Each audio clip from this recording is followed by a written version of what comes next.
Buenas tardes. Pues sí, bueno, como lo decía el profe, es una charla muy pensada para los estudiantes que quisieran vincularse al semillero, sobre todo para los que están en primeros semestres. Vamos a hablar un poco de esto de test de universalidad leptónica, que es lo que yo estaré desarrollando posteriormente en mi trabajo de grado, que lo voy a realizar durante el próximo semestre. Pero principalmente el componente fuerte pues, de esta charla va a ser una breve introducción a lo que es la teoría de partículas elementales en física. Precisamente, como les dijo el profe, pensada para los estudiantes de primeros semestres. Entonces, pues vamos a ver qué vamos a tratar. Pues vamos a tratar un poco la breve introducción, ¿no? Vamos a hablar de interacciones débiles, porque el test de universalidad leptónica es un tema asociado a estas interacciones débiles, sobre todo a las anomalías en sabor en decaimientos semileptónicos, que es la tercera parte de esta charla. Entonces, iniciamos con la breve introducción a la teoría de partículas elementales. Bueno, pues como sabemos, el modelo estándar de partículas elementales en física es tal vez el modelo más exitoso de la descripción de nuestro universo que tenemos hasta el momento. En este modelo, lo que se propone es que existen partículas elementales que son los bloques constitutivos de toda la materia que nosotros podemos observar en nuestro universo.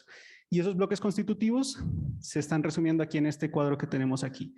Entonces, como podemos ver, tenemos diferentes secciones en este cuadro. En la parte de acá arriba, los morados son los quarks, que son básicamente los elementos que están constituyendo la materia con la que nosotros podemos interactuar. Los neutrones, los protones de los que están formados los átomos están constituidos por estas partículas elementales, de los cuales existen tres clases, tres familias, perdón, que están ubicadas en estas tres columnas, ¿sí? El quark up, el down, charm, strange, top, bottom. Y los que están acá, estos son los antiquarks, que corresponden a las partículas análogas de ellos, pero que no son partículas de materia, sino que son partículas de antimateria. ¿Sí? De igual manera, tenemos en la parte de acá abajo los leptones, que también son otro constituyente fundamental de la materia que nosotros podemos ver. Los leptones son también partículas elementales, de los cuales el más conocido tal vez para nosotros es el electrón. El electrón, pues como lo sabemos, es el que está orbitando a todos los núcleos atómicos, es gracias al cual se dan todas las interacciones electromagnéticas en el universo y gracias al cual se dan todas las reacciones químicas en el universo y todos los enlaces químicos. Pero además del electrón, existen otros dos leptones aquí, que son el muón y el tau. Estos dos también son partículas elementales que tienen la misma carga eléctrica del electrón, que tienen las mismas interacciones con todas las fuerzas que el electrón, excepto que su masa es diferente. La masa va creciendo, el electrón es el de menor masa, el muón tiene más masa y el tauón tiene mayor masa. Y correspondientes a ellos existen dentro de ellos también tres familias. Al electrón le va a corresponder un neutrino electrónico, al muón un neutrino muónico, al tauón un neutrino tauónico. Estos neutrinos son también partículas elementales que interactúan débilmente con la materia, que no tienen carga eléctrica y que hasta donde nosotros podemos saber tienen una masa, pero no ha podido ser medida con precisión porque esa masa es muy pequeña.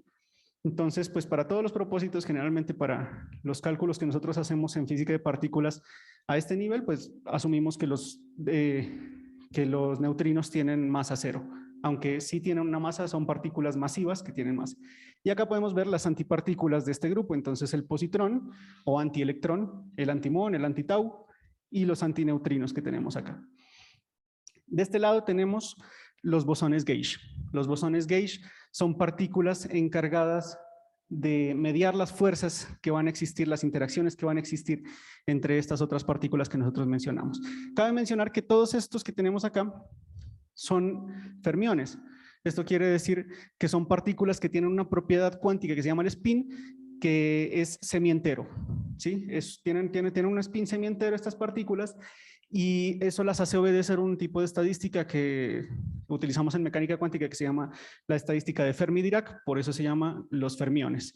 Esta estadística de Fermi-Dirac, por ejemplo, es lo que hace que este tipo de partículas estén sometidas al principio de exclusión de Pauli, que es un principio en mecánica cuántica que nos dice que dos partículas, dos fermiones, no pueden estar en el mismo estado simultáneamente. ¿Sí? Entonces, estos son los fermiones y acá tenemos los bosones, que obedecen otro tipo de estadística porque tienen un spin ya no semientero, sino un spin entero. estos bosones de los que estamos hablando aquí se llaman así porque obedecen otro tipo de estadística que es la estadística de Bose-Einstein. ¿Sí? Estos sí pueden estar en el mismo estado al mismo tiempo y estos bosones, como lo decíamos, son los que median las interacciones entre ellos. Entonces tenemos el gluón en la parte de arriba, que es el encargado de mediar lo que nosotros llamamos la interacción fuerte, ¿sí? Un tipo de interacción, el fotón, que es el encargado de mediar la interacción electromagnética, pues la que todos conocemos, y estos tres bosones que están acá abajo, el Z, el W más y el W menos, que son los encargados de mediar las interacciones débiles. Vamos a hablar de interacciones débiles más adelante. Y está, por supuesto, el Higgs, el bosón de Higgs, que fue descubierto hace unos pocos años apenas, pues experimentalmente en el LHC, en el Gran Colisionador de Hadrones en Europa, y que es el encargado de, por ejemplo, de que estos tres bosones tengan masa, ¿sí? Porque el gluón y el fotón son partículas que no son masivas, ellas no tienen masa, pero el Higgs, mediante un mecanismo que se llama precisamente el mecanismo de Higgs, es el que hace que estos tres bosones adquieran masa. Entonces va a tener también que ver con otro tipo de interacciones. Apenas estamos como en física de partículas descifrando todas las propiedades del bosón de Higgs, están midiéndose hasta el momento, entonces pues todavía queda mucha física por hacer con respecto al bosón de Higgs, ¿no?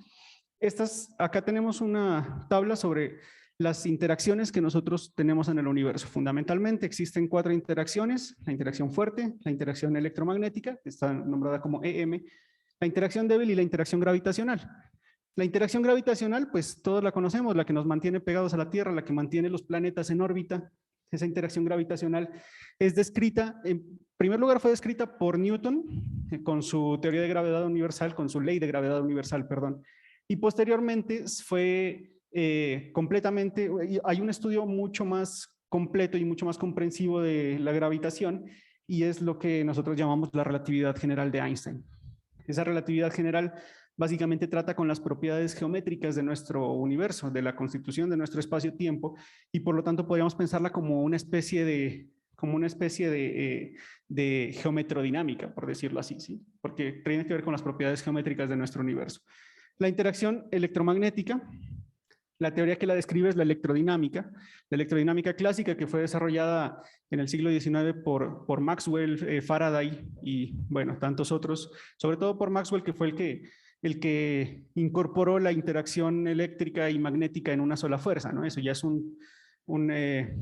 el primer ejemplo de unificación de este tipo de fuerzas que nosotros tenemos. Vamos a ver posteriormente que este tipo de fuerzas, uno de los grandes propósitos de la física moderna es tratar de unificar las 4 fuerzas en una sola teoría que nos describa todo. Entonces, esta va a ser la electrodinámica, posteriormente la electrodinámica cuántica, o sea, cómo se comportan las partículas subatómicas bajo este tipo de interacciones eléctricas y magnéticas, fue desarrollada posteriormente en el siglo XX, sobre todo por Tomonaga, Feynman, Schwinger, hacia la década de los 1940 tardíos. Ellos fueron los que desarrollaron esa electrodinámica cuántica que nos describe esto. Y finalmente tenemos las interacciones fuerte y débil, que son interacciones que solo vamos a percibir a nivel subatómico. Nosotros a esta escala macroscópica no podemos percibir ese tipo de fuerzas. Y están descritas por 2 teorías. La primera teoría, que se llama la cromodinámica, que describe las interacciones fuertes, como ya les decía, es mediada por el gluón, y la interacción débil, que es descrita principalmente por la teoría de Glasgow, Salam y Weinberg, que es una teoría que no solamente describe la interacción débil, sino que dentro de lo que estaban tratando de hacer ellos, unificó las interacciones débil y la electromagnética. Por lo tanto, ahí tenemos otro esquema de unificación que nos hace percibir las interacciones electromagnéticas y las interacciones débiles como 2 manifestaciones diferentes de un mismo principio fundamental en nuestro universo. Y estas son mediadas por estos bosones que les decía acá, el W y el Z. Esos son los mediadores de ese tipo de fuerzas. Entonces, vamos a continuar. Es importante tener en cuenta lo que les comentaba, que tenemos 3 generaciones o 3 familias de partículas dentro de los fermiones, que son los que constituyen la materia como tal. En los leptones tenemos la primera generación constituida por el electrón y su neutrino, perdón, la segunda generación por el muón y su neutrino, la tercera generación por el tau y su neutrino respectivo. Como pueden ver, los leptones tienen todos carga -1, los antileptones van a tener, pues obviamente, la carga opuesta, o sea, +1, y las masas van aumentando. Fíjense, aquí tenemos la escala en megaelectronvoltios sobre C², Tenemos para el neutrón, fíjense que es 0.5 y acá ya sube 3 órdenes de magnitud, por ejemplo, la masa. Entonces, es una diferencia sustancial la que tenemos entre las masas de cada una de estas partículas. El explicar por qué estas partículas tienen diferentes masas es otro de los propósitos que se tienen en la física de partículas actual, ¿sí? Hacia los quarks, que como les decía, recordemos, son los que forman, los que constituyen principalmente los núcleos atómicos. Por ejemplo, los núcleos atómicos están formados por quarks up y down. Si las dos partículas, el protón y el neutrón, están formados por este tipo de quarks, tienen carga de múltiplos de 1/3. Sí, porque esto se definió principalmente porque para el protón nosotros tenemos una carga de 1, lo definimos como la unidad fundamental de la carga cuando se descubrió el protón, y el electrón, pues el protón tiene la carga opuesta exactamente del electrón, aunque el protón es mucho más pesado que el electrón, ¿no?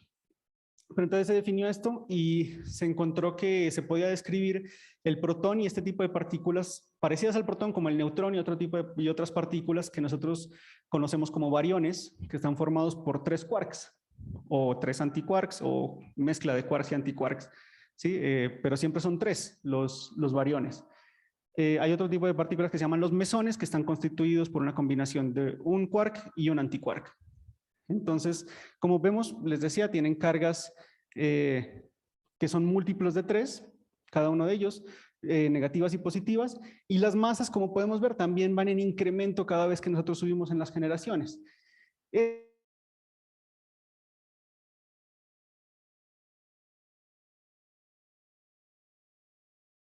Van a tener exactamente las mismas propiedades bajo todas las interacciones que nosotros conocemos, obviamente excepto la gravedad, ¿no? Porque tienen masas diferentes, pero van a tener las mismas propiedades con respecto a las interacciones. Evidencia de esto, por ejemplo, es que todos tengan la misma carga en las familias.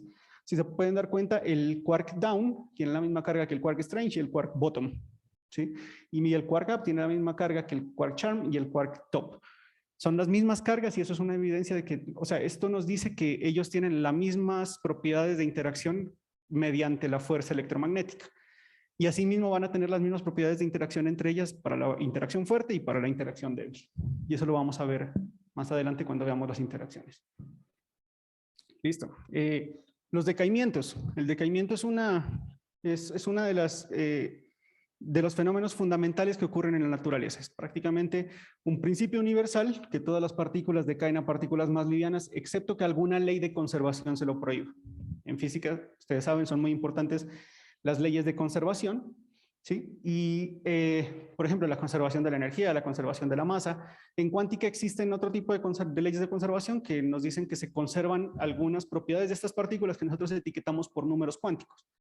Entonces, veamos algunas de las leyes de conservación que hacen que este tipo de partículas que tenemos acá sean estables. Por ejemplo, el fotón, por ejemplo, es estable porque tiene una masa cero, o sea, no hay partículas más livianas a las que pueda decaer un fotón, entonces por eso el fotón es estable. El electrón, por ejemplo, tiene que tener conservación de carga, ¿sí? O sea, el electrón no puede convertirse espontáneamente en un protón, por ejemplo, tiene que tener la conservación de la carga, y es la partícula cargada más liviana, por lo tanto, pues no tiene a dónde más decaer, ¿sí? El protón es estable porque existe la conservación del número bariónico. Nosotros, como les decía, tenemos partículas que se llaman bariones, que están conformadas, no son elementales, pero están conformadas por 3 quarks, ¿sí? 3 quarks en confinamiento, y a cada uno de estos bariones que nosotros descubrimos se les pone un número bariónico que es un 1, y a los antibariones un -1. Y descubrimos que dentro de todas las reacciones que se pueden formar en física de partículas, se han encontrado que ese número se conserva, ¿sí? O sea, si existe un barión al inicio, al final tiene que existir el mismo número bariónico, y pues eso es como una...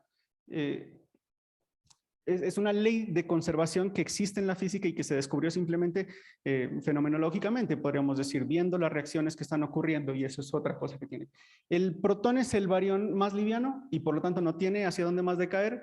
Para que se conserve el número bariónico tendría que decaer a un barión más pesado, y eso es imposible, eso es prohibido por la teoría de la relatividad de Einstein. Entonces eso no se podría hacer. Y los neutrinos, los que decíamos que son las partículas livianas, los que vienen acompañados por su leptón, ¿sí? Que existen el neutrino electrónico, neutrino muónico, neutrino tauónico. Estos neutrinos son muy livianos y están protegidos por la conservación del número leptónico. El número leptónico también es otro número cuántico que nosotros le asignamos a los leptones. Los leptones tienen número leptónico 1 y los antileptones tienen número leptónico -1 y todas las demás partículas tienen número leptónico 0.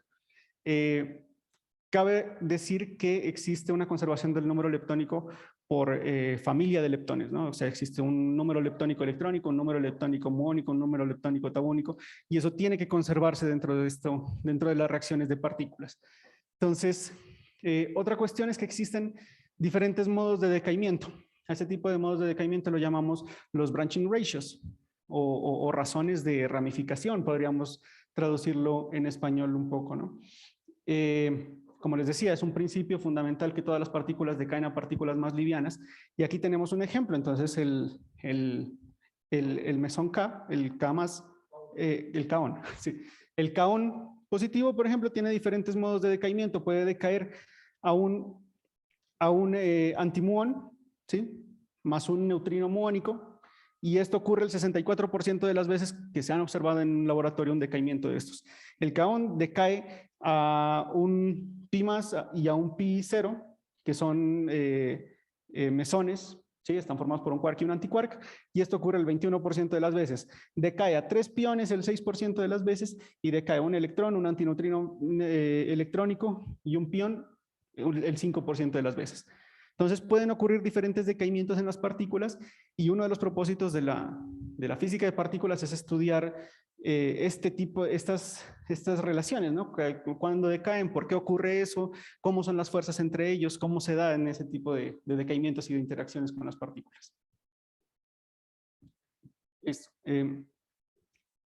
Con respecto a las leyes de conservación, hay una ley de conservación bien importante, pues que la conocemos, yo creo que todos los que hemos estado en física, la famosa ecuación de Einstein, que normalmente la vemos como E igual a mc cuadrado, pero eso solo ocurre para partículas que están en reposo.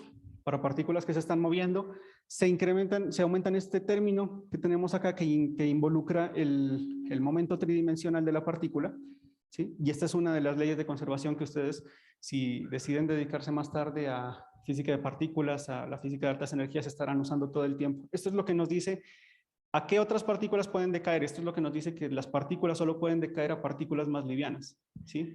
Nos da una equivalencia entre la masa y la energía, pero las partículas, por esa misma equivalencia, solo pueden decaer a partículas que sean más livianas que ellas. Otra de las leyes de conservación, tenemos una característica de las partículas, es que cada especie inestable, o sea, cada partícula que va a decaer en otro tipo de partículas, tiene un tiempo de vida característico, que se denomina tau. No confundir con el tauón, ¿sí? No confundir con el leptón tau.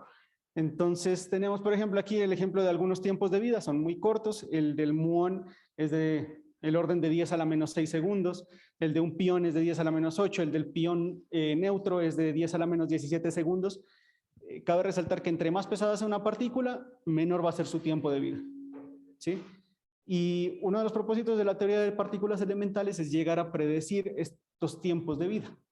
Acá tenemos un concepto que seguramente han escuchado mucho, el tiempo de vida medio, o half-life que se le dice en inglés, y esto se define como el tiempo para que la mitad de partículas en una muestra grande decaigan. ¿Sí? Eso es lo que normalmente se utiliza ya cuando estamos haciendo procesos experimentales, ¿no? Porque pues, es muy difícil medir únicamente el decaimiento de una de las partículas, ¿sí? Pero entonces se define como esto, como un logaritmo natural de 2 multiplicado por el tiempo de vida, que es el que nosotros podemos calcular en física de partículas.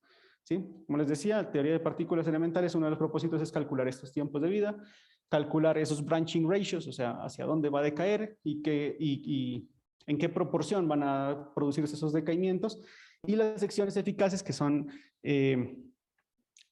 están relacionadas con la probabilidad de que ocurran esas reacciones que nosotros vemos. ¿Sí? Y existen, estas que hemos mencionado anteriormente son algunas leyes de conservación, pero existen, por ejemplo, la ley de la relatividad, la ecuación que veíamos antes que se llama la ecuación de dispersión de relatividad.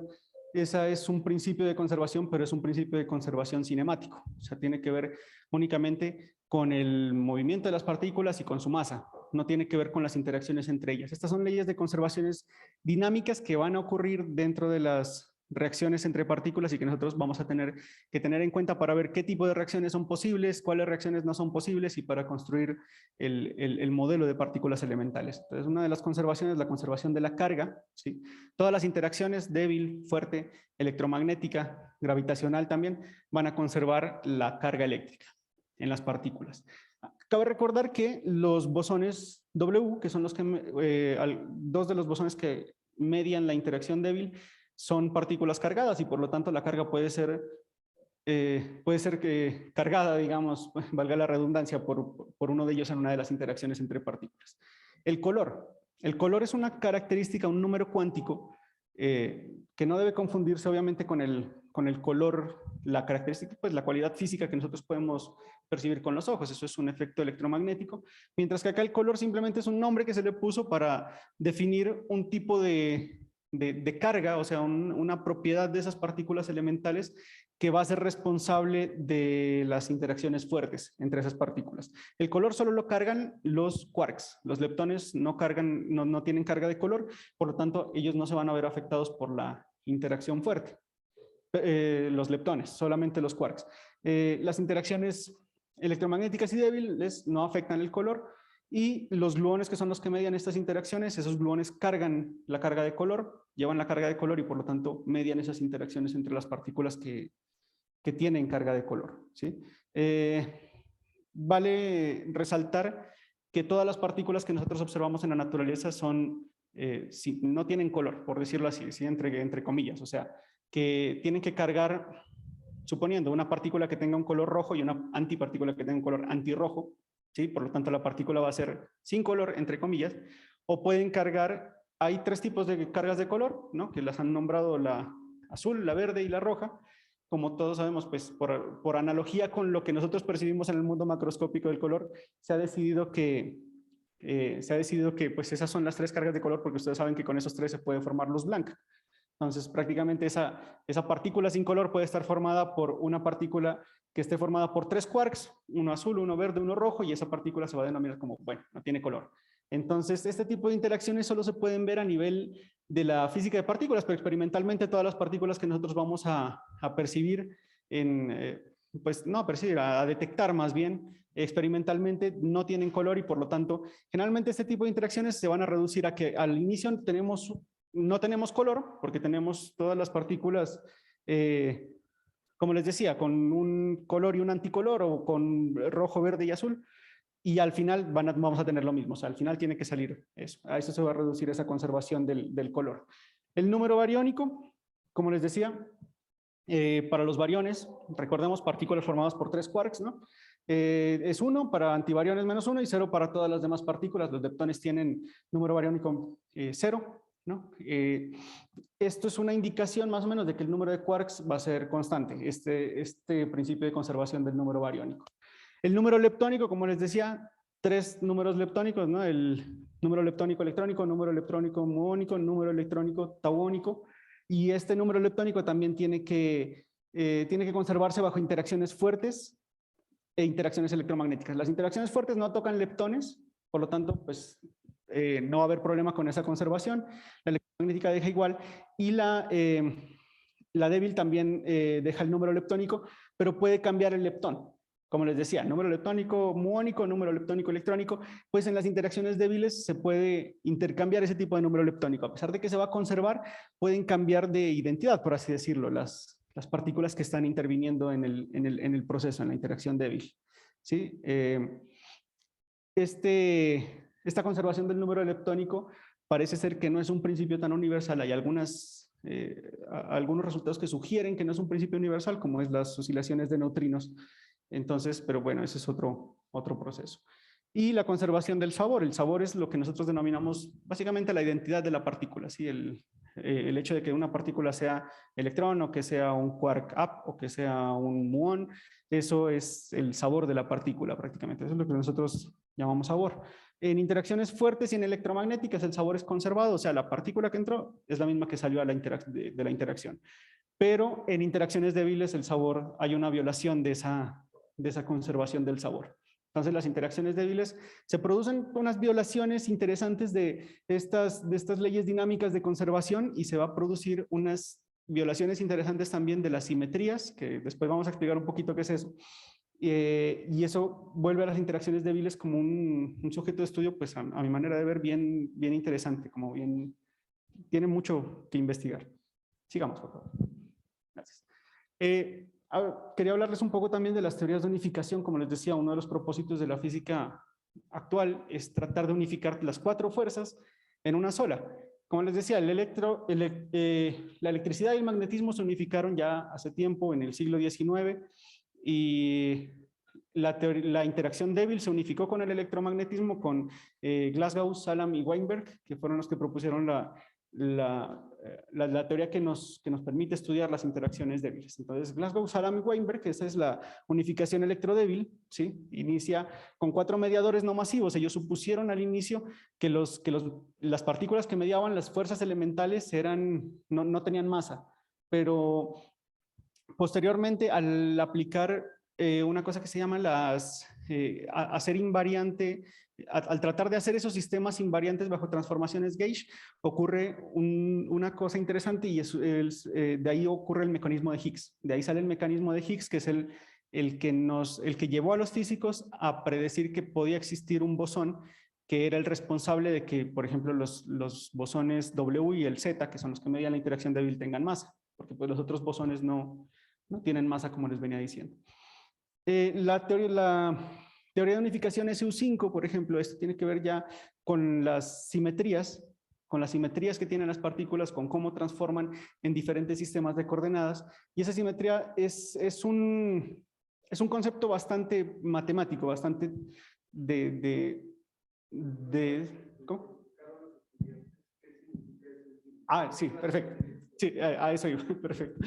Sí, o sea, es un concepto muy matemático en realidad, porque tiene que ver con la teoría de números. O sea, nosotros representamos las partículas y representamos la forma como esas partículas pueden transformar en diferentes sistemas de coordenadas mediante vectores u otros elementos matemáticos que van a transformar de cierta forma, ¿sí? Entonces, y que van a tener cierto tipo de simetrías cuando están transformando, ¿sí? Se van a conservar algunas cosas, van a ocurrir otros cambios en otras cosas, y nosotros generalmente buscamos es que esos elementos matemáticos con los que nosotros describimos las partículas tengan una simetría gauge, o sea que bajo un tipo de transformaciones que son suaves, que se llaman transformaciones gauge, que forman parte de una rama de las matemáticas que se llaman los grupos de Lie, que bajo ese tipo de transformaciones las partículas sean lo mismo, vistas desde un marco de referencia y vistas desde otro marco de referencia.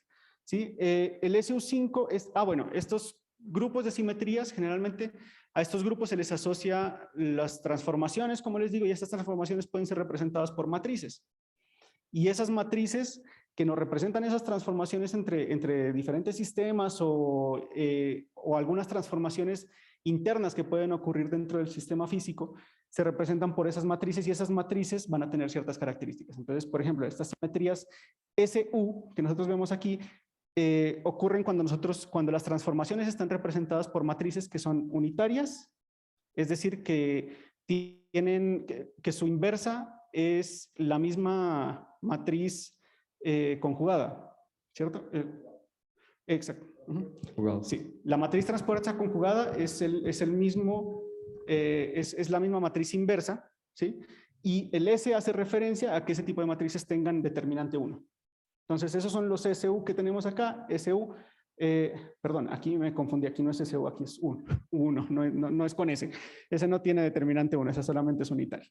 Y entonces este se refiere a matrices unitarias que tengan determinante 1 y que sean de dimensión 5, aunque pueden ocurrir otras representaciones, ¿no? De hecho, ese 1 sería una matriz de dimensión 1, o sea que tiene simplemente una matriz de 1 por 1.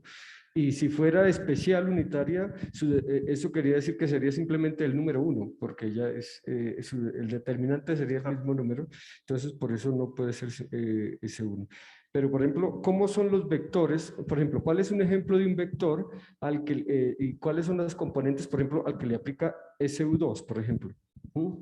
El SU2, por ejemplo, nos describe las interacciones débiles, sí, las interacciones débiles, las simetrías de sabor nos lo describen este SU2.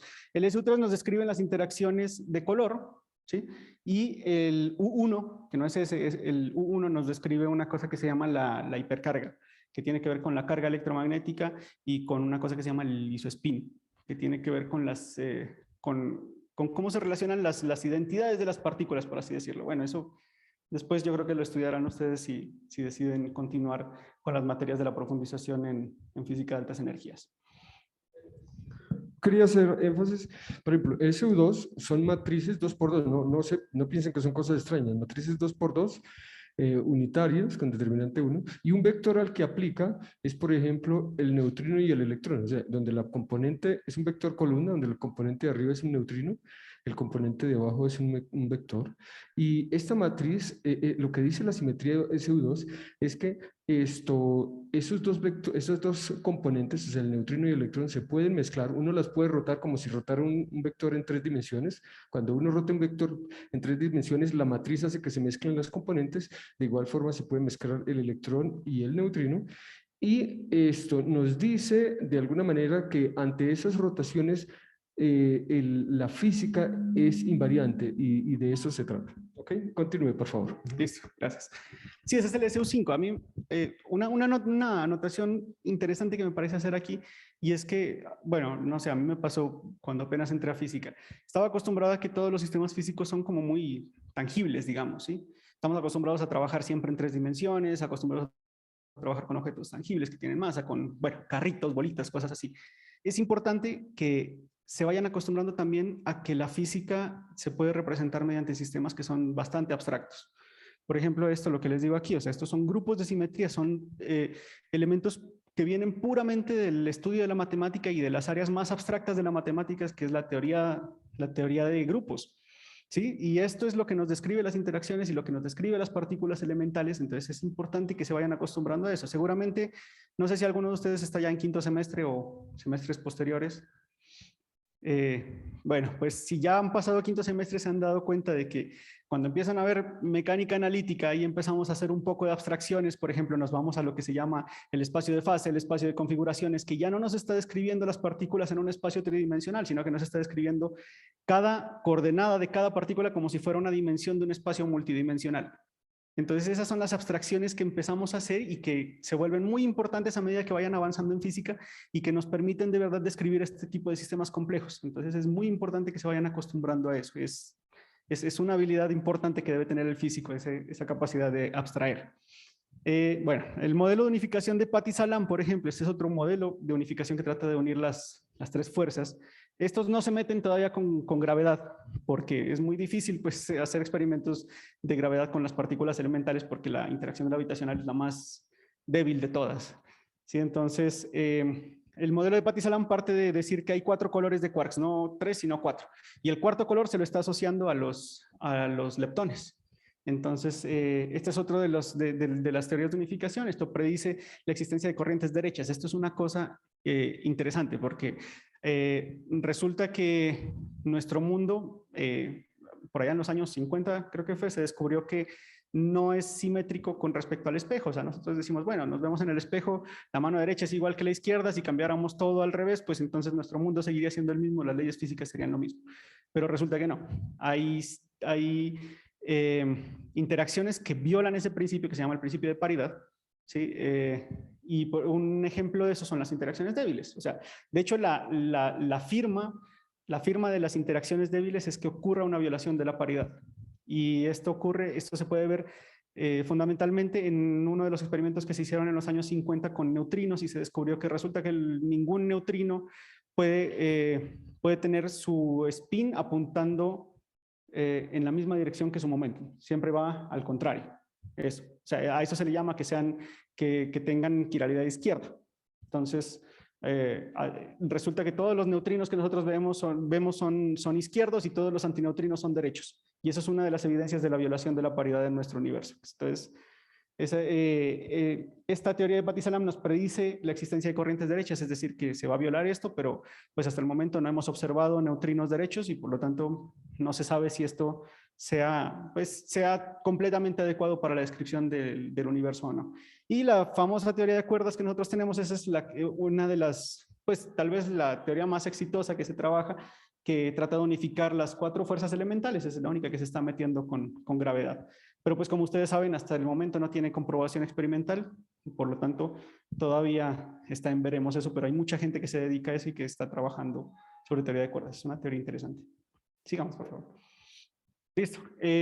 Vamos a hablar un poco también de diagramas de Feynman. Estos son como la herramienta fundamental que nosotros vamos a usar para trabajar para entender las interacciones de partículas elementales.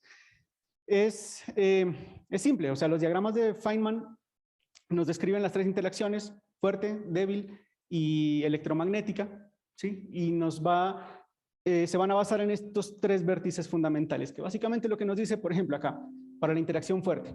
Entra un quark, sale un quark e interactúan mediante un gluón.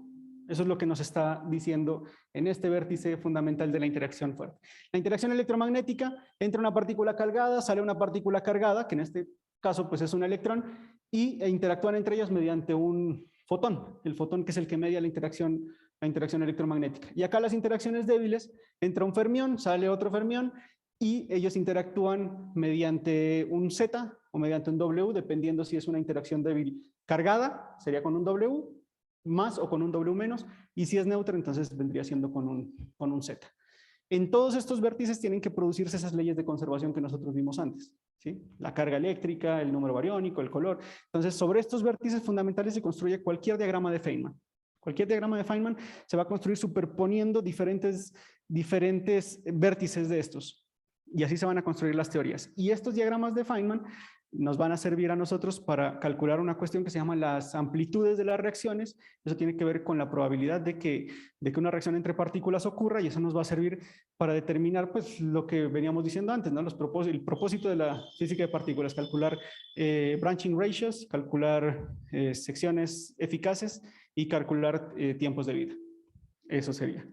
Entonces, los elementos que tiene esto son las líneas externas, como les digo, que son las partículas que van a llegar a interactuar, son partículas reales, que estas son las que se van a detectar en los colisionadores, en los detectores que tengamos experimentalmente. Las líneas internas, que son partículas virtuales que contribuyen un elemento matemático que se llama un propagador, ¿sí? Entonces, estas partículas que entran, por ejemplo, van a tener una función de onda determinada. Eso lo van a ver más tarde en cuántica, eso es lo que nos describe el sistema físico, lo que nos describe la partícula como tal, matemáticamente. El propagador, las partículas virtuales van a tener un propagador, otro elemento matemático que nos va a ayudar a caracterizar la interacción, y en el vértice va a estar un factor de vértice, otro elemento matemático que es el que nos va a decir la constante de acoplamiento. Esa constante de acoplamiento es precisamente lo que nos dice qué tan fuerte es la interacción que está ocurriendo entre ellos. Y existe una constante de acoplamiento diferente para cada una de las interacciones que estudiamos. ¿Listo? Entonces vamos a hablar un poco de las interacciones débiles. Lo primero que cabe notar es que la cosa que produce las interacciones débiles no tiene ningún nombre específico.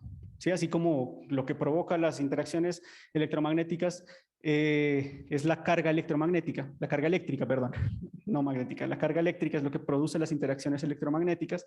El color es lo que produce las interacciones fuertes, pero acá no existe un nombre específico para eso, pero algunos lo han decidido llamar carga débil. Entonces, nosotros podemos decir, por ejemplo, que todas las partículas, quarks y leptones, portan carga débil, mientras que, por ejemplo, los leptones no portan carga fuerte, ¿sí? O sea, no portan carga de color. Ellos no son susceptibles de ser afectados por las interacciones fuertes, solamente por las interacciones débiles y electromagnéticas.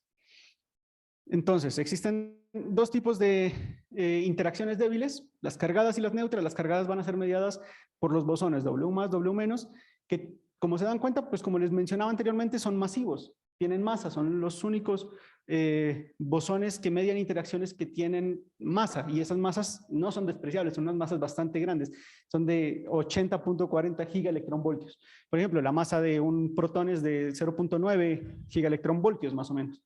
Entonces, imagínense, o sea, es 2 órdenes de magnitud, 3 órdenes de magnitud más grande que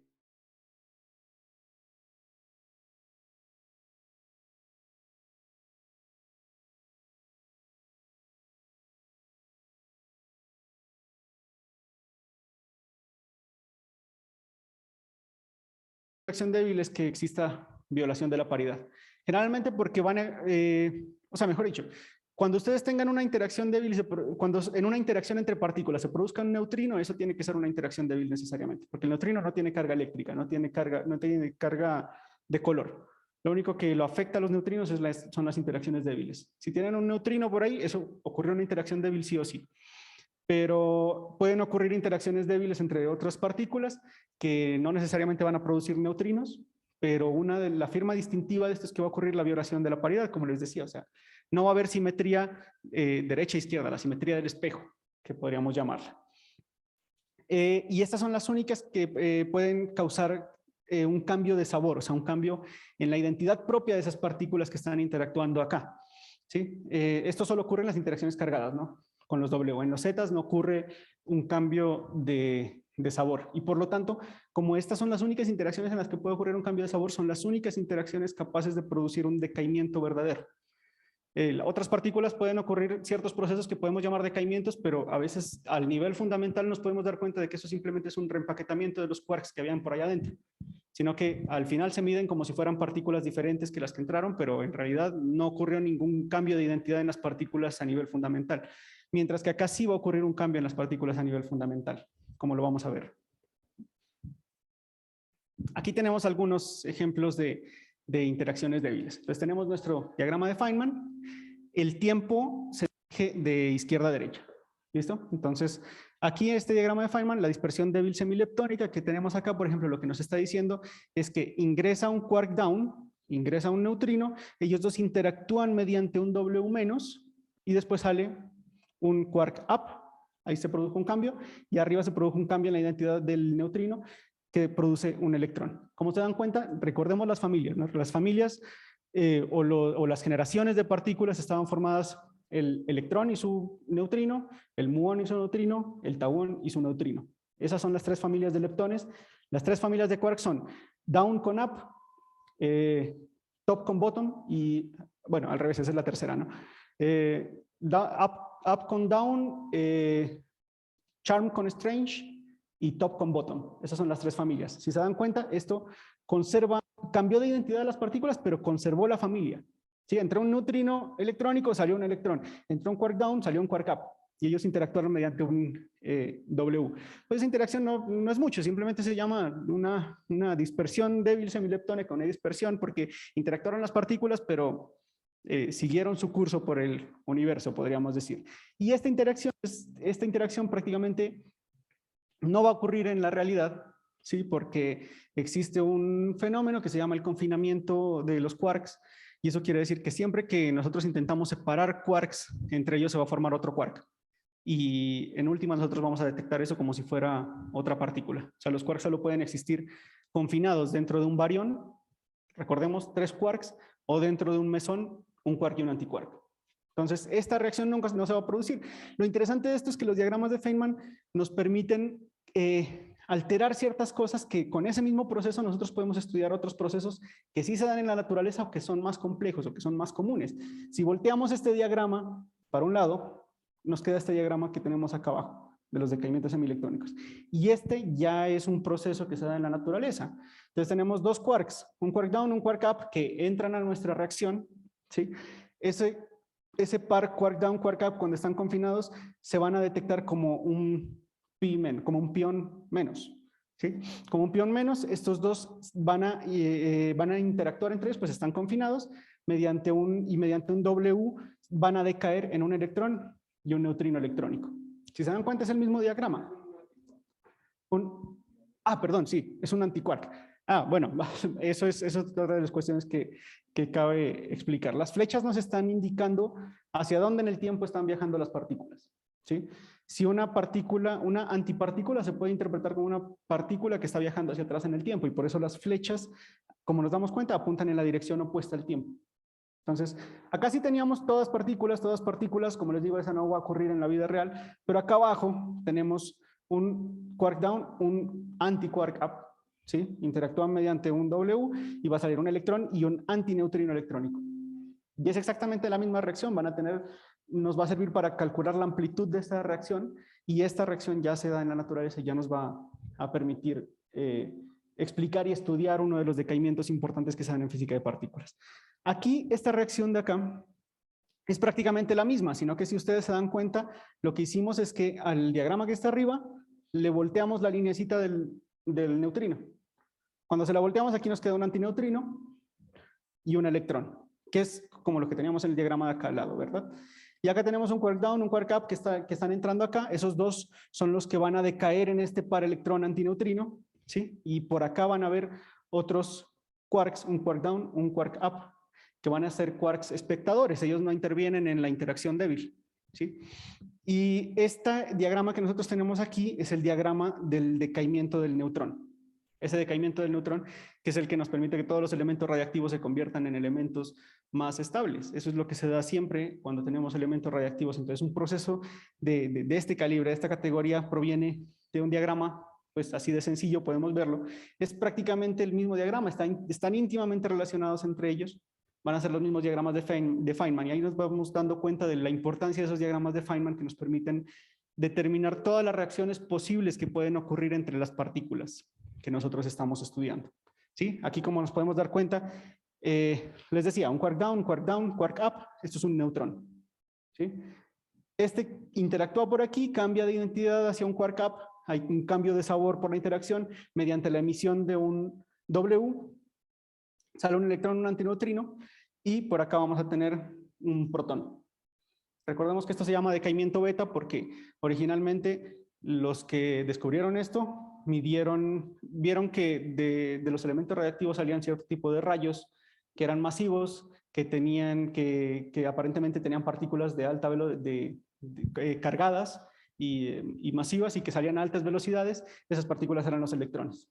Los electrones a alta velocidad, esos son lo que llamamos rayos beta. Lo que llamaron pues en ese entonces rayos beta, por eso se llama decaimiento beta esto. Y es un proceso muy importante. Fijémonos en este decaimiento hadrónico puro, por ejemplo. Acá, como nos podemos dar cuenta, son decaimientos puramente, son decaimientos semileptónicos, ocurren con quarks abajo, salen como productos leptones, y acá como productos van a salir quarks. Entonces, fíjense que el vértice de abajo es precisamente el mismo, un quark down, un quark up, pero arriba van a cambiar de identidad mediante un W, pero arriba van a salir otros dos quarks down, un quark down y un quark up, que se van a detectar como un pi menos, ¿sí? Un quark down y un anti-quark up, como el que teníamos acá. Este es pi más, entonces, ¿no? Este es pi más. ¿Verdad? Sí, porque es anti-up y down. Ajá, sí. Sí. Y como podemos ver acá, tenemos otra vez dos quarks espectadores, que ese conjunto de down, down, up, fijémonos que es el mismo, ¿no? Es el mismo del neutrón.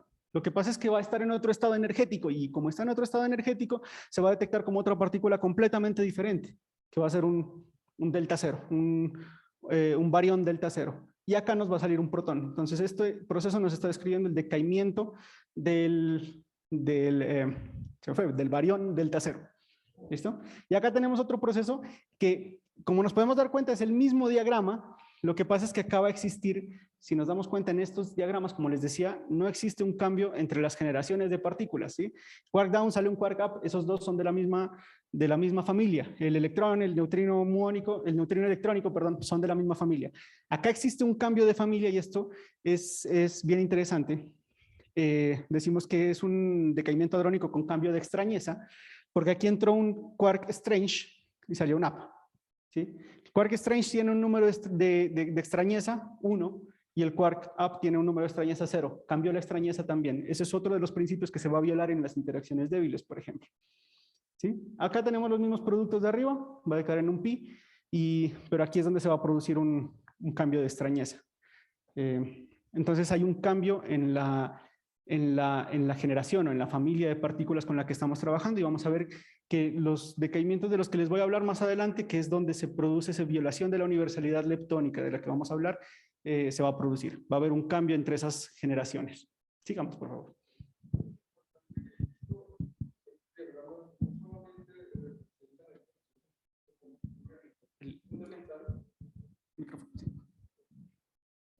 Les decía, no solamente representan el proceso físico como ocurre a nivel fundamental, sino que también son herramientas de cálculo.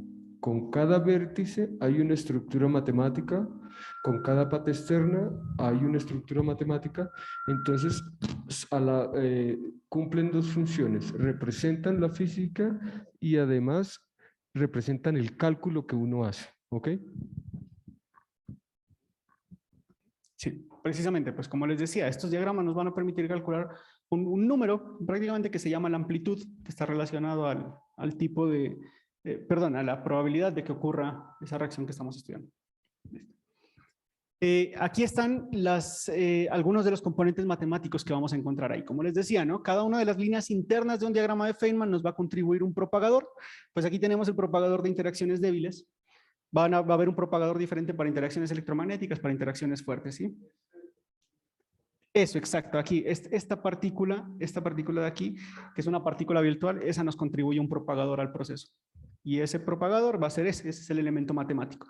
El factor de vértice, que lo que decíamos, es lo que nos va a indicar prácticamente qué tan fuerte, qué tan intensa es la interacción que se va a producir entre ellos y también otras características fundamentales, como si es una interacción que nos va a violar la paridad. Eso está metido ahí en el factor de vértice. Va a haber, por cada uno de estos vértices que vemos aquí, vamos a tener que meter dentro de la expresión para calcular la amplitud uno de esos factores de vértice. ¿Listo? Y aquí ocurre esto que les decía, que hay cambios en las familias de partículas que vamos a manejar. Originalmente teníamos las familias up-down, charm-strange, top-bottom, ¿sí? Y acá tenemos un up con un down prima, el charm con un strange prima, el top con un bottom prima. ¿Qué quiere decir esto? Que esos down, strange y bottom están mezclados, son estados que van a estar mezclados, como lo que nos decía el profe anteriormente, son pares que se van a poder mezclar de cierta forma. ¿Y cómo se mezclan esos pares? Pues mediante esta matriz que tenemos acá, que se va a llamar la matriz CKM de Kobayashi, Maskawa.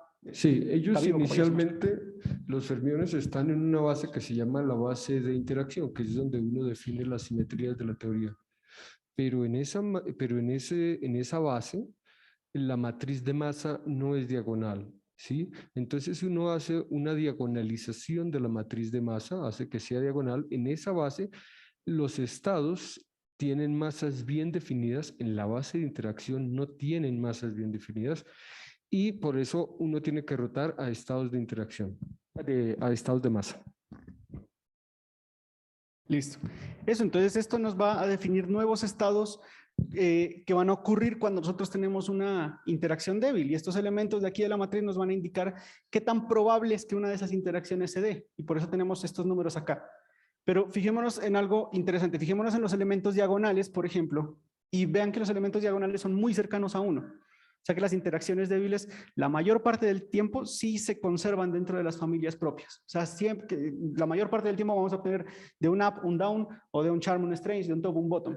Pero usualmente vamos a tener estos elementos fuera de la diagonal que van a estar interactuando, que van a estar involucrados dentro de esa interacción y van a ocasionar que algunas de esas veces haya mezcla entre esas familias, mezcla entre esos tipos de familia. Y como les decía antes, esto solo ocurre en las interacciones débiles. Cabe resaltar que esta matriz de Kabibo, Kobayashi, Maskawa, esta matriz no se puede encontrar a partir de principios, de primeros principios en la física de partículas actualmente. Ese es uno de los grandes problemas que tenemos en física de partículas y que todavía requiere una explicación. Eso nos muestra que todavía no está todo dicho dentro del modelo estándar, todavía no está todo dicho en física de partículas.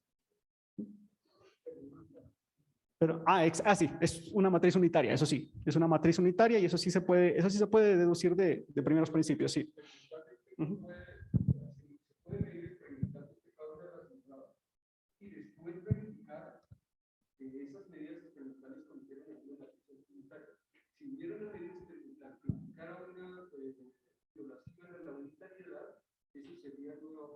Hasta el momento, las restricciones experimentales dicen que es unitario con la teoría.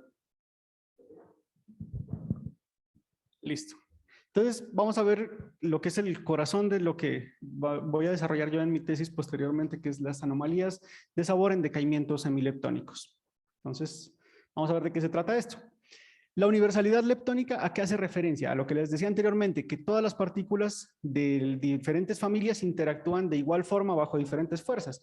En la universalidad leptónica nos dice que el acoplamiento de todos los leptones a los bosones gauge es independiente del sabor, o sea que esos leptones, perdón, van a interactuar igual mediante interacción, o sea, un electrón va a interactuar igual que un muón e igual que un tauón. Entonces, esas interacciones van a ser iguales solamente corrigiendo con respecto a la masa de cada uno, que como vimos son muy distintas, vamos a obtener una misma interacción. Como les mencionaba antes, las interacciones débiles no tienen un elemento, la cosa que produce las interacciones débiles no tiene un nombre, lo llamamos carga débil a veces, pero es como muy vagamente, digamos, ¿sí? Pero, por ejemplo, la carga eléctrica, eso sí es una cosa bien definida y nosotros sabemos que todas las partículas de diferentes familias interactúan igual bajo interacción electromagnética y por lo tanto todas tienen carga, por ejemplo, los leptones todos tienen carga -1. Esa es la indicación de que todos interactúan igual bajo fuerza electromagnética. Nos dice que bajo interacciones débiles también, según lo que predice el modelo estándar, todos los leptones deberían interactuar igual bajo interacciones débiles. ¿Listo? Aquí lo tenemos. Electrón, muón y tau son idénticos excepto por su masa. El resto de las interacciones son iguales. Y esta universalidad se mide experimentalmente comparando las tasas de decaimiento de muones y taus a electrones. Como les decía antes, los muones y taus pueden decaer, el electrón no, porque es el leptón más liviano y la conservación de la carga impide que el electrón decaiga a otra partícula. La razón de estos decaimientos de tau a electrón y de muón a electrón está dado por una relación de esta forma que tenemos acá. Y básicamente aquí tenemos las masas y estas dos constantes de acá, que son las de acoplamiento, nos van a mostrar qué tan fuerte es la interacción entre ellos. Entonces, esa razón de las constantes de acoplamiento que tenemos ahí, en teoría, según lo que predice el modelo estándar, debería ser igual a 1. Debería ser exactamente igual a 1. Estos tipos de decaimientos se miden en esto que tenemos acá. Este es el detector del LHCb. En este es en el que se han hecho las últimas mediciones con respecto a las tasas de decaimiento de estos leptones y vamos a ver qué resultados han obtenido porque hay una violación de ese principio ahí. Entonces, ¿habrá una insinuación de nueva física en estos resultados experimentales? Pues eso es lo que estamos al pendiente de ver, ¿no? Una insinuación de nueva física más allá del modelo estándar se presenta una clara insinuación en la desintegración del mesón B. Y parece que hay una posible violación de la universalidad. Este es un triángulo de universalidad tomado de un artículo de 1995. En este entonces las mediciones todavía no estaban tan precisas como las que tenemos ahora y como podemos ver, pues nos muestra más o menos si las predicciones del modelo estándar fueran ciertas, todas las interacciones, todas las razones entre estas fuerzas de interacciones que tenemos acá, ¿sí? Miren aquí tenemos la razón de muón con respecto al electrón, de electrón a tauón, de tauón a muón. Esas constantes esas razones, perdón, entre esas constantes deberían ser todas iguales a 1. Deberían caer por aquí. Pero ya en 1995 había una insinuación dentro de los experimentos que se estaban haciendo de que tal vez había una violación ahí. Como nos damos cuenta, aquí estas líneas nos indican la incertidumbre en las mediciones que se habían tomado en ese entonces. Entonces, por ejemplo, la incertidumbre en esta razón de acá, de electrón a tauón, está entre estas dos líneas, ¿sí? O sea, entre estos valores podría estar, esta de acá está entre estos valores y esta de acá está entre estos dos valores de acá. Como nos damos cuenta, donde se traslapan todas, está un poquito corrido del 1. Pero si nos damos cuenta es muy pequeña. O sea, aquí en los vértices del triángulo tenemos 0.9, o sea, es inferior a 0.1 la diferencia que existía en ese entonces. Y como vemos, las incertidumbres en esas mediciones eran grandes, ¿no? Entonces todavía había lugar a dudas, todavía cabía decir, como, bueno, puede que esa violación, aparente violación que se está dando ahí de la universalidad leptónica sea debido a las mediciones, debido a errores sistemáticos en las mediciones que se estaban haciendo. Sí, correcto. El punto blanco es la predicción del modelo estándar.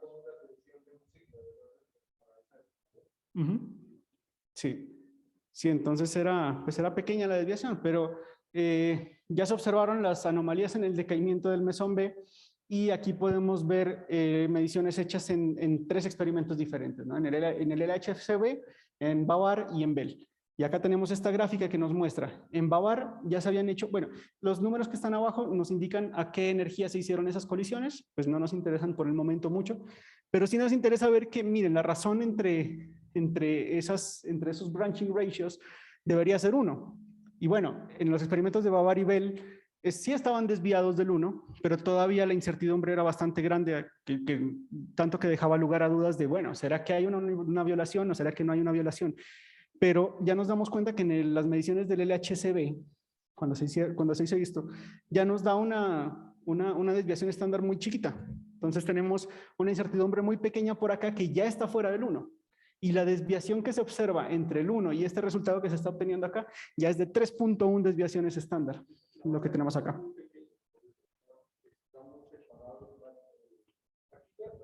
Sí.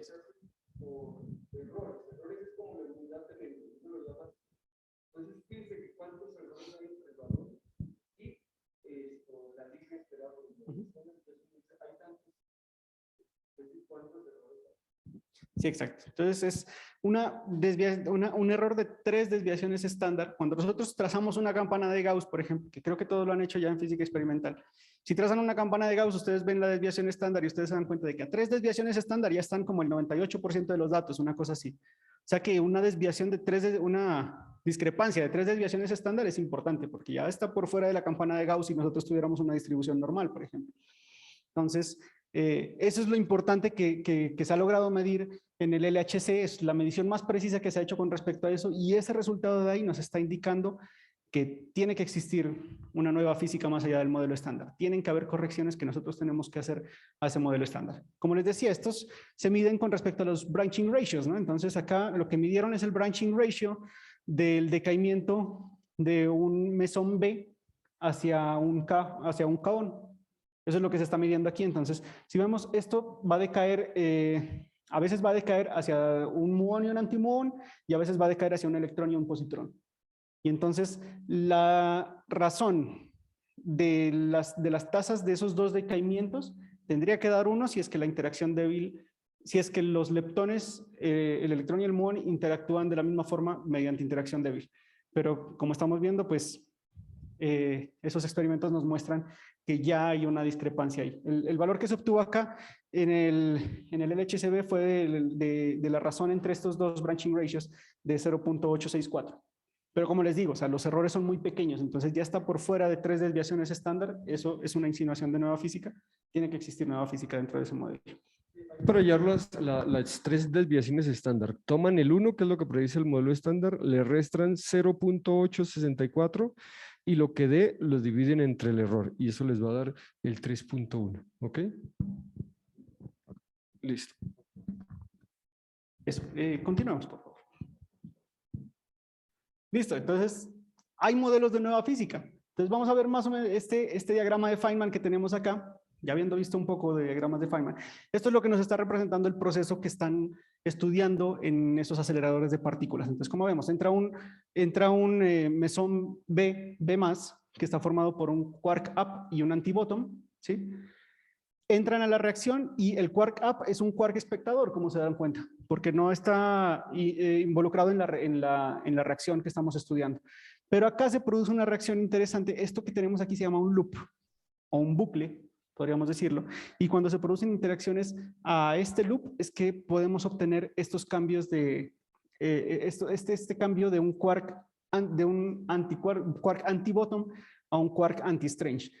Como les decía, aquí ya hay cambio de generación, ¿no? Aquí ya hay cambio de las familias. El bottom, recordemos, estaba con el top, el strange estaba con el charm, pero aquí hay una interacción mediante un W, se intercambia, aquí se puede intercambiar un quark up, un charm o un top, pero al final obtenemos un quark strange, un quark anti-strange.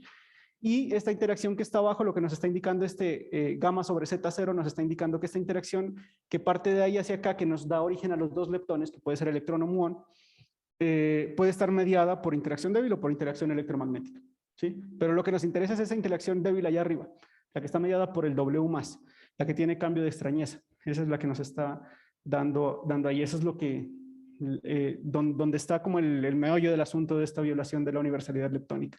Entonces, los modelos de nueva física que tratan de dar cuenta de este fenómeno tratan de trabajar con nuevas partículas, como son los leptoquarks o el Z'. Son introducir nuevas partículas al modelo estándar para ver si esas interacciones se pueden modelar mediante estas otras partículas que tienen ciertas características que ya vienen predecidas por el modelo.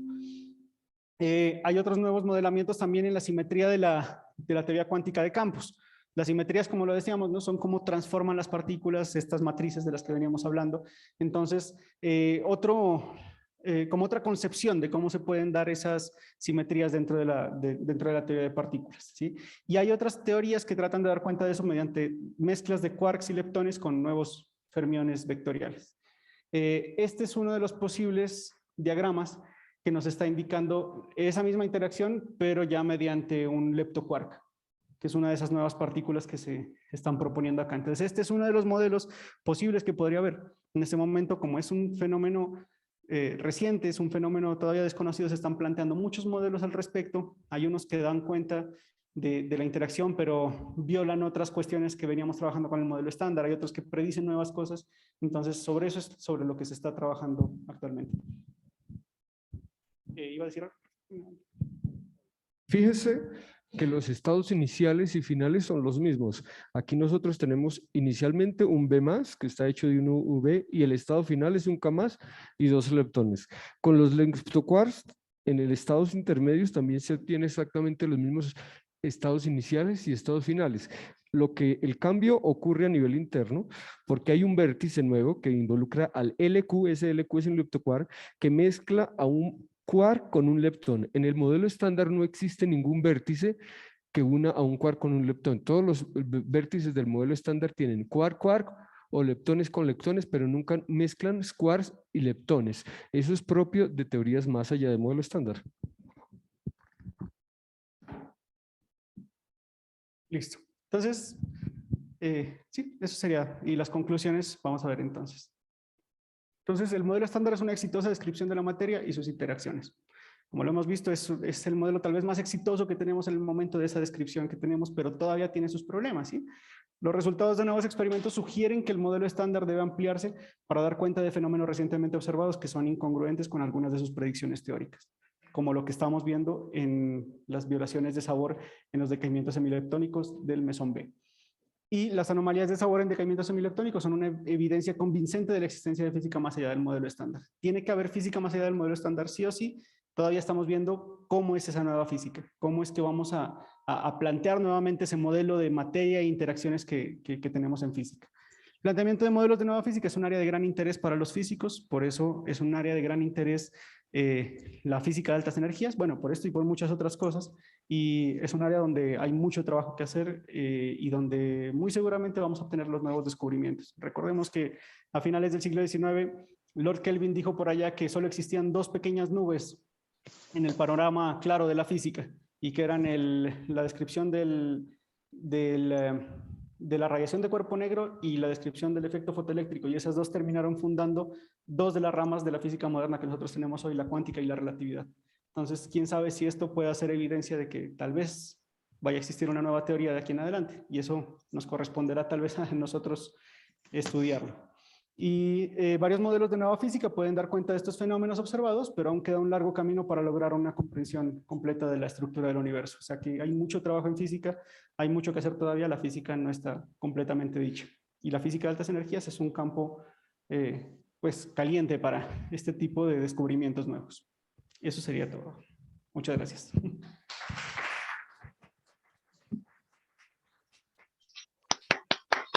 Le agradecemos a Oscar por esta magnífica conferencia.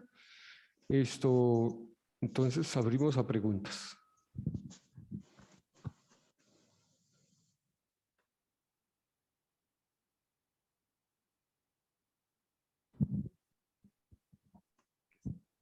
Mi pregunta sería, ¿el mejoramiento del modelo estándar sería como la explicación de los procesos intermedios o la intervención de las interacciones gravitacionales? ¿O en qué se está trabajando para mejorar el modelo estándar? En las dos cosas, ¿no? O sea, hay teorías que están tratando de unificar las interacciones débil y fuerte, que eso todavía no está completamente unificado. Está unificada es la débil con la electromagnética. pero todavía no hay algo que unifique esa fuerza electrodébil con la fuerte y tampoco, mucho menos, hay algo que unifique eso con la gravedad. Entonces, la teoría de cuerdas es una de las teorías que trata de unificar las cuatro fuerzas, ¿sí? Pero también existe campo de investigación y campos interesantes para nueva física precisamente en estas explicaciones de los procesos intermedios entre partículas. Nosotros observamos cosas ahí y nos damos cuenta de que no solamente necesitamos unificar las diferentes fuerzas, sino que dentro de nuestra misma comprensión de algunos de esos procesos que se dan mediante esas fuerzas que creíamos que ya estaban explicados, pues parece que hay vacíos todavía en nuestra comprensión. Entonces, también este tipo de experimentos, pues sobre lo que expliqué hoy, simplemente tiene que ver con eso, precisamente, con los procesos intermedios, como los dijiste, con esos procesos de interacción como tal de la fuerza débil, sobre todo en este, ¿sí?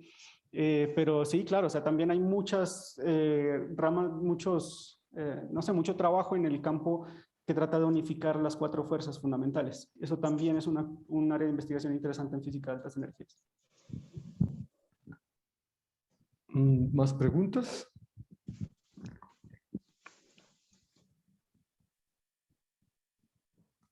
Buenas, respecto a lo de dark matter, la energía, la materia oscura, ¿qué aproximaciones se han hecho en el modelo estándar? Bueno, pues honestamente sobre materia oscura no hemos trabajado, pues los compañeros que estamos viendo todavía estas materias. Materia oscura, pues como ustedes saben, es una cosa que se descubrió en astronomía, o sea, no es algo que sea propiamente de física de partículas en principio, ¿no? O sea, la materia oscura se dio porque las observaciones astronómicas mostraban que lejos de lejos de las galaxias existían como una anomalía en el movimiento de esos cuerpos que no se puede explicar sino asumiendo que existe materia en medio del universo que nosotros no podemos observar. Entonces, eso es pues una aproximación que se hizo en astronomía, pero que todavía no se ha logrado hacer en física de partículas. Yo sé que hay algunos físicos que están trabajando en detectores de materia oscura. La verdad no tengo conocimiento sobre cómo serán, porque pues no es precisamente el campo en el que estoy trabajando. Pero sí, o sea, es otro de los campos de investigación en física, pero pues todavía no tenemos ningún modelo de teoría cuántica de campos planteado para la materia oscura, porque pues ni siquiera la hemos podido detectar. Entonces, todavía no existe eso. Bueno, hay que ser precisos. Sí tenemos muchos modelos de materia oscura en física de partículas.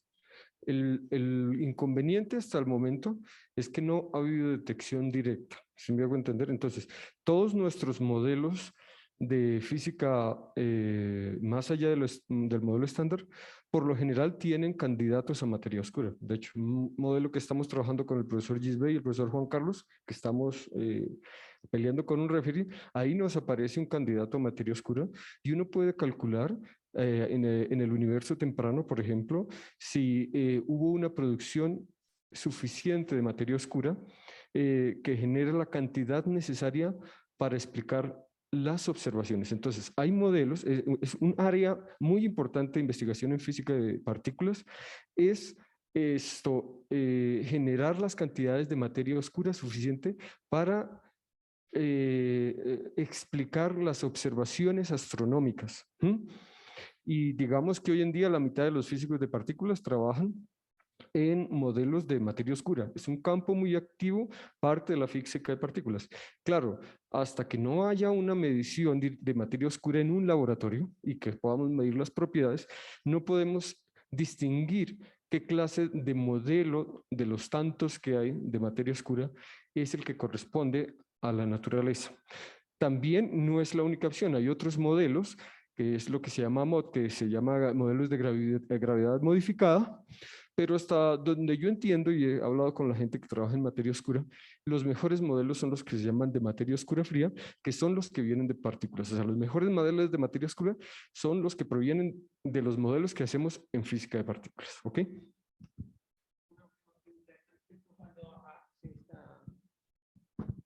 Por ejemplo, donde los campos gravitacionales son muy intensos en un agujero negro, ¿estas propiedades se conservan o no se sabe al respecto qué pasa con las partículas? Porque he oído que... En principio, en un agujero negro se debe conservar la carga eléctrica y el momento angular. Sin embargo, también yo esperaría que se conserven la carga débil y la carga de color, porque por lo menos, al menos la carga de color, porque es una carga igualmente conservada que nada se distingue de la carga eléctrica, ¿sí? Lo que pasa es que muchas veces, bueno, también yo no he trabajado mucho en el área de agujeros negros, pero en principio, las cargas fundamentales del modelo estándar deberían conservarse como en un agujero negro. Creo que típicamente son los agujeros, en las métricas de Kerr, ¿no? Es donde se conserva, uno puede decir que se conserva la carga, ¿no? O sea, bueno, para los que han visto gravitación, ¿listo? Pero también debería conservarse las otras cargas fundamentales, la de color, ¿sí? Al menos, y muy probablemente la carga débil, ¿ok? ¿Listo? William. Buenas tardes. ¿Cómo se da la violación CP en la oscilación de neutrinos? La violación CP en oscilación de neutrinos. Perdón.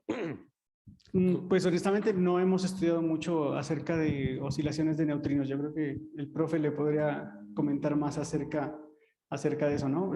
Hasta donde he leído simplemente es que esas simetrías, hay algunas personas que suponen que existe simetrías más allá de que esas sean solamente simetrías individuales, ¿no? Porque, por ejemplo, si no estoy mal, en interacciones débiles se conserva la simetría, no se conserva la simetría de paridad, pero sí se conserva la de carga y paridad.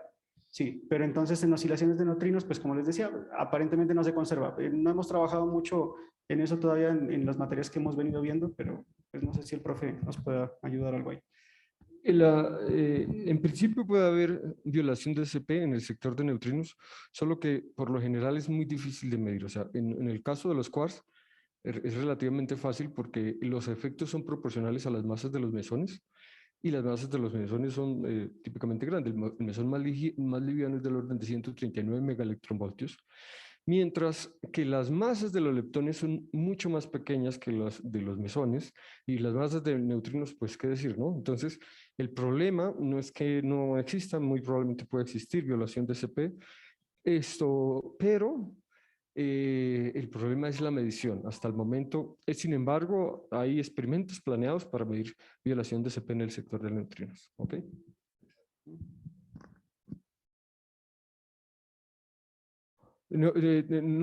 Pueden ser de cualquier naturaleza.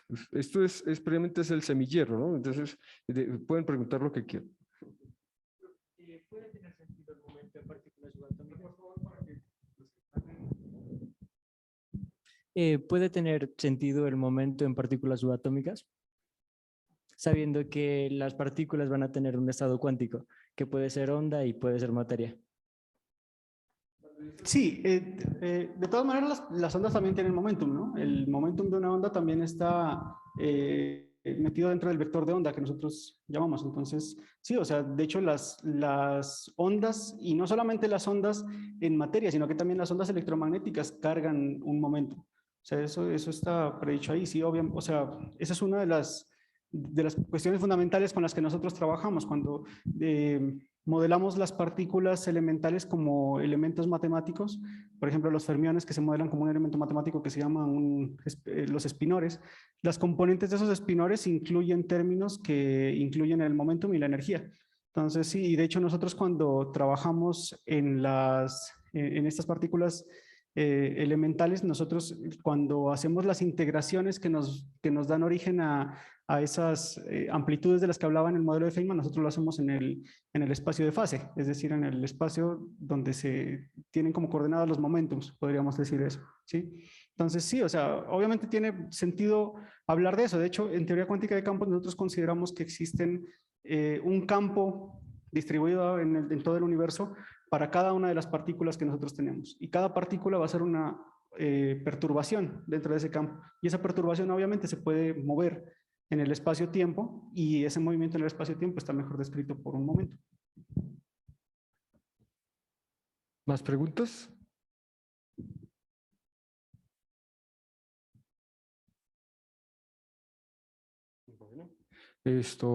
Profesor Gisbey o el profesor Germán, ¿quieren comentar algo?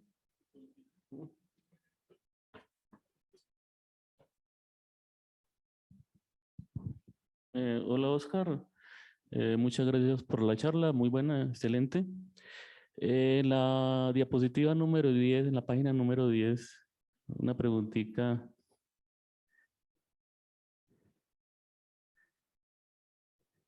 Sí, ahí. Usted mostró que ese primer diagrama, bueno, le entendí que no era posible, ¿no? La dispersión. El primero, sí. Sí. Y yo hago esta suposición de que, digamos, un neutrino entra de pronto a un barión que contenga un quark down, un neutrino, e interactúe con este neutrino, con este quark down, a través del bosón W menos. Entonces, ¿podría ocurrir ese caso? Bueno, pues supongo que podría darse con otro quark espectador, ¿no?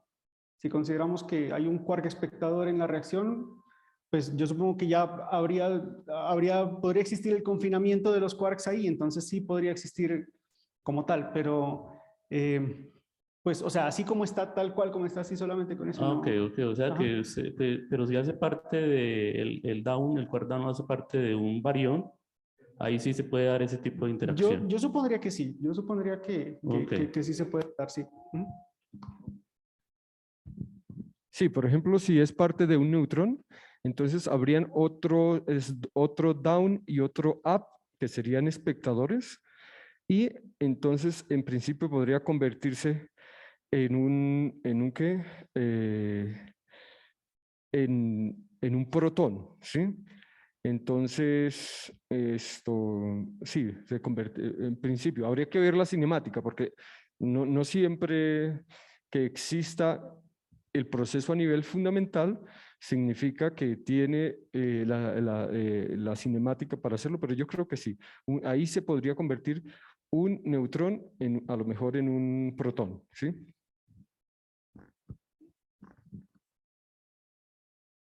¿Tiene comentarios? ¿Sí? Sí. Bueno, antes de terminar, en primer lugar, les quiero presentar al profesor Gisbey, que algunos ya lo conocen. Él es el director del grupo de altas energías, ¿sí? Nosotros, digamos, aquí somos varios. Está el profesor Germán, profesor Juan Carlos Salazar, está la profesora Joana también, hay otros profesores también que son parte del grupo. Y la física de altas energías no solamente es física teórica.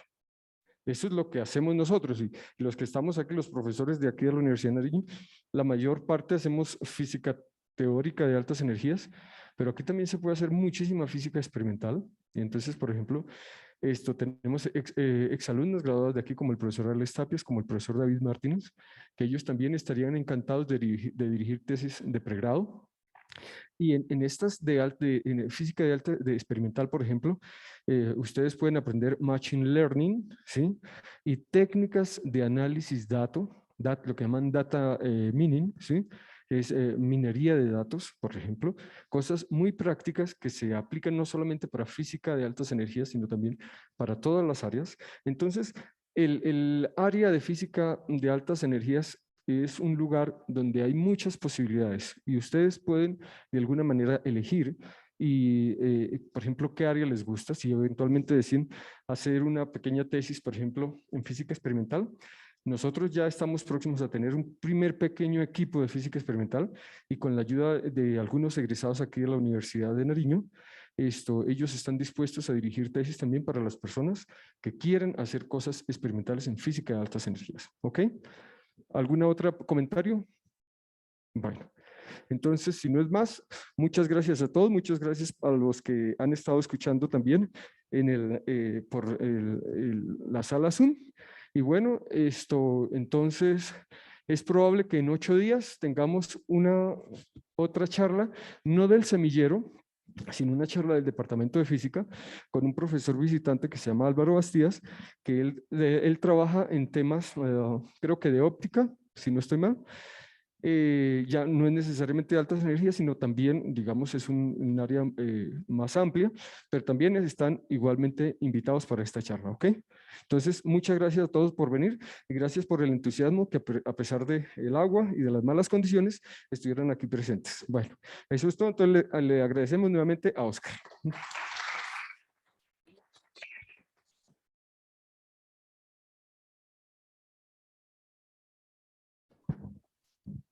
Gracias, muy amables.